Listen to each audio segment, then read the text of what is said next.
Hi friends, कैसे हैं आप लोग। फ्रेंड्स, सेहत का ध्यान दीजिए। सेहत से बढ़कर कोई भी वीज़ा नहीं होता। मैं हर वीडियो में बोल रहा हूँ। आजकल देखिए फ्रेंड्स, सेहत है तो सब कुछ है, ठीक है। अब देखिए फ्रेंड्स, लिथुवेनिया का अगर आपको डॉक्यूमेंट लीगलाइज या डॉक्यूमेंट अपोस्टाइल कराना है, एक ही साइट है फ्रेंड, लिथुवेनिया गवर्नमेंट से रिकॉग्नाइज्ड है। ये देखिए, डॉक्यूमेंट लीगलाइजेशन अपडेट कब का है, 1 फरवरी 2024, ठीक है। लेटेस्ट अपडेट है। ये साइट है, देख लीजिए, www.rencosilithua.lt, जैसे भी आपको प्रोनाउंस करना है, ठीक है। ये आपकी ऑफिशियल वेबसाइट है, आप देख सकते हैं, ठीक है। इस पर आप क्लिक कर दीजिए, ठीक है। जब आपने इस पर क्लिक किया, देखिए आपके सामने ऐसा एक पेज खुल जाएगा। यहाँ पे देखिए मेनू है। मेनू में देखिए आप अगर लिथुवेनिया आ रहे हैं, फर्स्ट स्टेप्स इन लिथुवेनिया क्या क्या है, general information, work and business, housing, अगर आपको घर लेना है तो घर कैसे लेना है, हेल्थ केयर कैसा है, सोशल सिक्योरिटी, एजुकेशन, सिटी, सब कुछ इसमें यहाँ पे सब कुछ है। देखिए foreigners in Lithuania, information on Ukraine, सारी चीज़ें यहाँ पे हैं, ठीक है।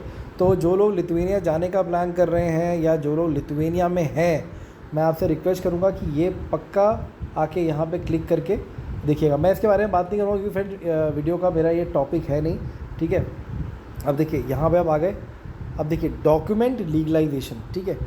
डॉक्यूमेंट लीगलाइजेशन क्या होता है, कैसे कराना है, अपोस्टाइल क्या होता है, सब कुछ इसमें कवर्ड है। अगर आप लास्ट तक देखेंगे आप ही का फ़ायदा होगा। देखिए, legalisation of a document approval certificate is a verification of a signature, ठीक है। Signature, signed persons, health position and stamp in the document. अब ये हो गया आपका अपोस्टाइल। अब लीगलाइजेशन क्या होता है, the legalisation of a document और approval certificate is needed for official document issued in one country to be valid in another country. मतलब समझ लीजिए आप इंडिया के हैं, नेपाल के हैं, बांग्लादेश के हैं, तो आपको जब लिथुवेनिया जाना है इन कंट्री से, तो आपको अपना डॉक्यूमेंट अपोस्टाइल या फिर डबल लीगलाइज कराना पड़ता है, ठीक है। अब देखिए, these official documents can be legalize और अप्रूव्ड बाई सर्टिफिकेट। कौन कौन से हैं, इशूड बाई अ गवर्नमेंट और municipal institution official, also by a prosecutor, court official, ठीक है। ये एडमिनिस्ट्रेटिव, आपकी जो नोटरी वाले हैं, ऑफिशियल कंफर्मेशन, नोटरी ट्रांसक्रिप्ट, ठीक है। When an application for a temporary residence permit is submitted, the following document that were issued abroad must be certified by an apostille। कौन कौन से डॉक्यूमेंट्स आपको कराने हैं 100%, ये वाले डॉक्यूमेंट्स हैं, ठीक है। ये देखिए, समझ गए। डॉक्यूमेंट आपकी family ties, marriage certificate, document confirm आपका अगर डिवोर्स हुआ है, ठीक है। उसके बाद आपका registered partnership, higher education certificate regarding the absence of conviction, अगर आप कन्विक्टेड हैं तो, ठीक है। भगवान से मैं प्रार्थना करूँगा आप लोग कन्विक्टेड ना हो, ठीक है फ्रेंड्स। अब आपके डॉक्यूमेंट्स एकदम रीडेबल होने चाहिए, अच्छी क्वालिटी के होने चाहिए। ऐसे फटे पुराने होंगे तो आपका रिजेक्ट हो जाएगा। ये देखिए यहाँ पे लिखा हुआ है, ठीक है फ्रेंड्स। और हर डॉक्यूमेंट को अलग अलग आपको अप्रूव कराना है, ऐसे नहीं कि सबका एक साथ, वो नहीं चलेगा, ठीक है। अब देखिए बहुत ही इंपॉर्टेंट यहाँ पे एक नोट दिया हुआ है, जो भी डॉक्यूमेंट 11 मार्च 1990 के पहले इशू हुआ है उसको आपको रिन्यू कराना पड़ेगा। Document issued before 11 of March with symbols of the Lithuanian Soviet Socialist Republic are neither legalise nor approved by certificate, these document must be renewed. मतलब अगर 11 मार्च ऑफ 1990 में के पहले कोई भी डॉक्यूमेंट आपने लिथुवेनियन सोवियत सोशलिस्ट रिपब्लिक, ठीक है, अगर वहाँ से लीगलाइज कराया था समझ लीजिए, तो आपको वो रिन्यू कराना पड़ेगा, वो काम नहीं करेगा आपका, ठीक है। आगे देखिए क्या बोलते हैं, in order to provide foreign issued documents to the migration department, ठीक है, copies of document not only have to be approved according to law but also officially translated into Lithuanian language. ये देखिए, देखा आपने यहाँ पे, आपको उसको ट्रांसलेट भी करना है, ठीक है फ्रेंड्स। फिर से देखिए, copies of the documents not only have to be approved but translated into Lithuanian language, मतलब आपके ये डॉक्यूमेंट आपको ट्रांसलेट भी कराने हैं, ठीक है फ्रेंड्स। अब ये जो कॉलम है इसमें बात नहीं करूँगा, यूरोपियन यूनियन का है, ठीक है फ्रेंड्स। नीचे आते हैं। अब ये देखिए, ये सबसे इम्पॉर्टेंट है फ्रेंड्स। ये देखिए, हग कन्वेंशन क्या होता है, पहले इसको समझिए। 1961 में एक कन्वेंशन बना था, 1961 में, जिसका नाम था हग कन्वेंशन। अब जो भी कंट्रीज़ इसका पार्ट है उनको अपने डॉक्यूमेंट्स केवल अपोस्टाइल कराने हैं, ठीक है। इंडिया इसका पार्ट है बट नेपाल, बांग्लादेश, ये लोग हग कन्वेंशन का पार्ट नहीं है।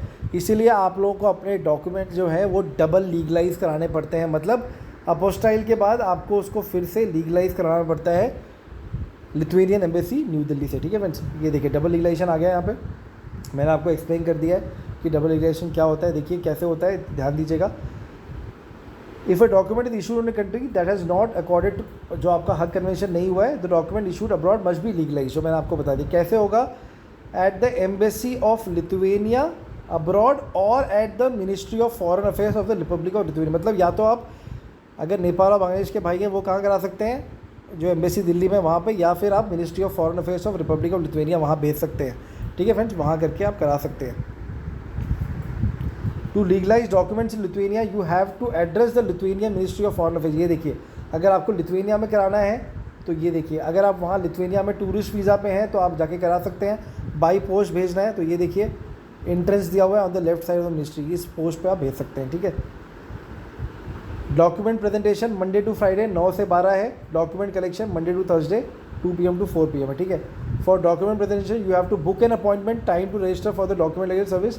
Document must be submitted directly to the council department ministry of Foreign affairs. ठीक है, समझ गए फ्रेंड्स आप। Document submit for legalisation through courier service will no longer be accepted as of January. मतलब आप कुरियर नहीं कर सकते अब। Document submitted for legalisation through courier will no longer be accepted, मतलब आपको बाई पर्सन, इन पर्सन ही करना है आपको। ठीक है, जाके together with the document for legalisation you have to provide a passport और अदर वैलिड पर्सनल आइडेंटिफिकेट डॉक्यूमेंट। मतलब आपको डॉक्यूमेंट लीगलाइज जो कराने हैं उसके साथ साथ आपको अपना पासपोर्ट भी देना है। ठीक है फ्रेंड्स, ये चीज़ ध्यान रखिएगा।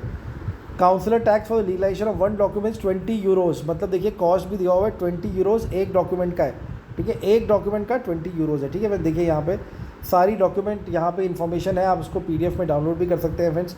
ठीक है, यहाँ पे सारी इन्फॉर्मेशन यहाँ पे दी हुई है। ठीक है फ्रेंड, अब देखिए अगर आप नेपाल में हैं, अगर आप बांग्लादेश में हैं, तो आपको क्या करना है, आपको एम्बेसी ऑफ लिथुएनिया अब्रॉड, मतलब आप लोगों को आना है दिल्ली, जो आपकी दिल्ली एम्बेसी है वहाँ पे अपॉइंटमेंट लेके आना है।